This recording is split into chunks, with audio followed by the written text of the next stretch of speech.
Welcome back. This is part 3 of Manifest Destiny, America Goes West. Last time we talked about why the Alamo should be remembered and how Texas became part of the United States. This time we're talking about a new political party and the Mexican-American War. So, grab your $20. We're going to go pop some tags in the thrift shop of learning. I love bargain shopping. Where's my big coat?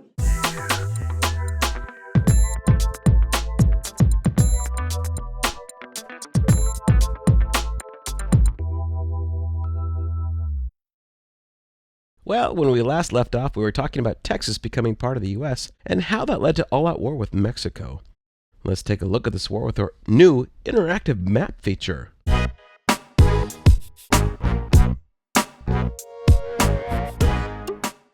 This is what the country of Mexico looked like after it declared independence from Spain. The regions outlined and labeled throughout the map are like states in Mexico.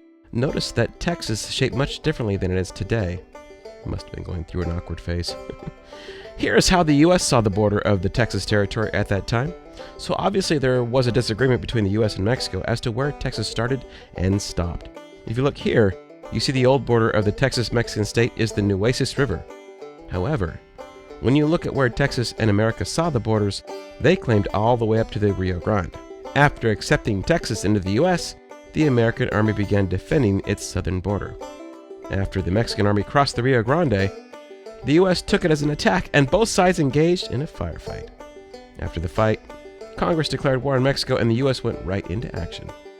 James K. Polk, holder of the amazing mullet and U.S. president at the time, sent John Fremont, by the way, there's a bridge named after this guy in Portland, with an army west to take control of California, which he did with little resistance. Meanwhile, he sent Stephen Kearny to New Mexico, which he took control of with no resistance. He also sent future President Zachary Taylor to northern Mexico, and after seeing less than effective results with Taylor, he sent Winfield Scott, known to his fellow generals as Old Fluffin' Feathers for his dress uniform meets Sloppy Joe's fashion sense, south by sea to Veracruz. Once he hit land, he marched his troop westward to Mexico City, which he took after overtaking the resistance of the Mexican army. The entire war lasted only 1.5 years and consisted of mostly American victories. With the war over, the only thing left to do was to agree on a treaty. In the peace agreement, America received the area known as the Mexican Cession, which now consists of California, New Mexico, Arizona, Nevada, western Colorado, Utah, and Texas in exchange for $15 million. This agreement was called the Treaty of Guadalupe Hidalgo and signed in 1848 by Santa Anna and James Polk. Around 6 years later, in 1854, America made an additional purchase to complete its expansion in the Southwest. This was known as the Gadsden Purchase. It consisted of a small area in the southern region of modern-day Arizona and New Mexico.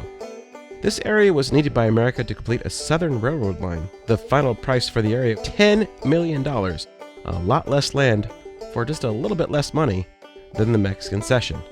Even though the area was relatively small, since it was not the result of a war but simply a land deal, it was still expensive because both sides wanted the land. About that Whig Party. I know what you're thinking. Whigs were the in thing back then, even for guys. However, this was not the case. Whigs on guys had died out at the end of the 1700s. The Whig Party is actually spelled W-H-I-G.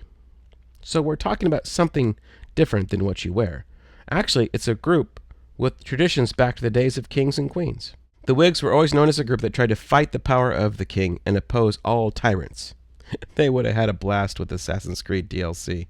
If you remember our lesson on John Adams, you'll remember that Adams damaged the Federalist Party beyond repair. Even though the Federalist Party would continue to have candidates for several elections, they would never elect another president.